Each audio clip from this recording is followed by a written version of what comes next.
Packet খোলো। আজকে বছরের প্রথম দিনের খানা, ঠিক আছে? এটা কি মাংস, চিকেন? আর কি আর কি একটা বের করো। আপেল আর আর কি? এটা কি সবুজ? আর কি? বাটি খোলো, বাটি খোলো দেখি। সবজি, আরে বাটি খোলো দেখি, দে বাটি খোলো কি দেশে আজকে দেখি।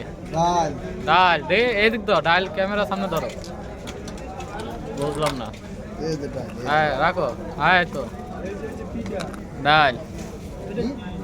চিকেন, এটা কি? এটা এটা সবজি, কি সবজি? আলু সবজি, আলু আর পালং শাক। আচ্ছা আলু আর বরবটি। আর কি ভাত দেখি, কি ভাত দিয়েছে? খেপসা দেশে বলে। ভাত দিছে, ওই দিছে, দেই দেখি। খেপসা দিছে, সাদা ভাতের ভিতর কয়টা গাজর কেটে দিয়েছে? এই খেপসা দিছে ভাই। চিকেনের সিস্টেমটা তো সেই হয়েছে। আল্লাহ, এই যে আজকে দুপুরের খাওন চিকেন, আপেল। আল্লাহ, যাক ভালো, আলহামদুলিল্লাহ, যা দেশে ভালো।